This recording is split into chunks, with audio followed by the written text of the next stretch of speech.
pour le bien traiter en proximité. On a toutes les compétences, il nous manque de temps en temps des données matérielles. Et ces fonds de dotation nous aident par ça, et ces dons nous aident par ça. Les tout premiers freins ont été, mais on n'est pas là pour se substituer aux missions de l'État. Ben, c'est vrai, mais ce n'est pas le sujet en fait. Parce que quand une entreprise vous donne, allez, je vous dis 100 000 euros sur un projet, ces 100 000 euros sur un projet dont on avait budgété de l'investissement, ben, ces 100 000 euros, on va les remettre sur un autre investissement. Et ça va nous permettre de booster nos investissements et d'anticiper cette fois l'acquisition de matériel innovant.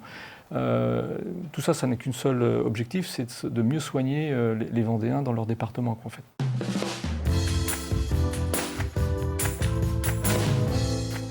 Je sens quand même une évolution parce que si le fonds de dotation a exactement 4 ans, il vient de fêter sa 4e bougie, souffler sa 4e bougie, pardon,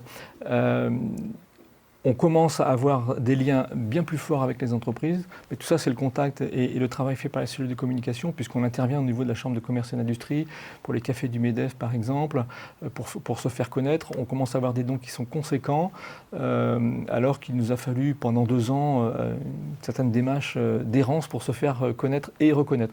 Et puis peut-être plus illustrant, des associations. Alors il n'y a rien de péjoratif dans mon propos, mais du côté des herbiers, il y a des associations assez modestes qui tiennent à nous donner ne serait-ce que 1 000, 2 000 euros.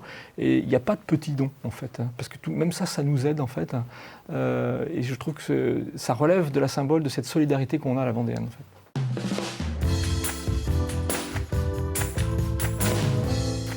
Dans les derniers projets assez phares, alors pour lesquels on a le soutien, pas tout à fait encore financier, mais pour lequel on a le soutien de préfecture, l'ARS, le département, c'est la Maison des Femmes. C'est un endroit unique pour accueillir les femmes victimes de violences conjugales, violences sexuelles, et parfois dans le cadre de la prostitution, ça peut arriver. Enfin, c'est le cadre général pour qu'elles soient accueillies, pour un accompagnement à la fois médical, psychologique, juridique. Le projet, pour le situer, il y a un équilibre entre là où on prodigue du soin, mais un petit peu à l'écart quand même, parce qu'il faut que les personnes puissent venir consulter en discrétion. Ce n'est pas toujours très évident, et en sécurité. Ça nécessite à la fois un aménagement architectural, un aménagement de l'espace d'accueil, et puis évidemment des ressources. C'est un projet global à quand même pas loin de 350 000 euros. Voilà.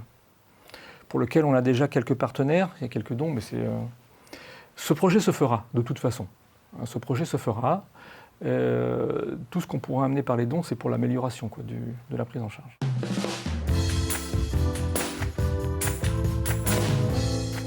Le fonds de dotation a une vocation vraiment territoriale.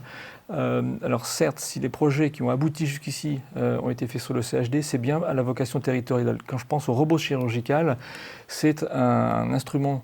Parce que le plateau technique le plus important, le plus gros, est situé sur La Roche-sur-Yon, c'est pour ça qu'il était posé à cet endroit-là, mais c'est bien au bénéfice de tous les Vendéens. Ce n'est pas les habitants de La Roche et sa périphérie, c'est pour tous les Vendéens qui viennent s'opérer pour les indications de robots chirurgicales.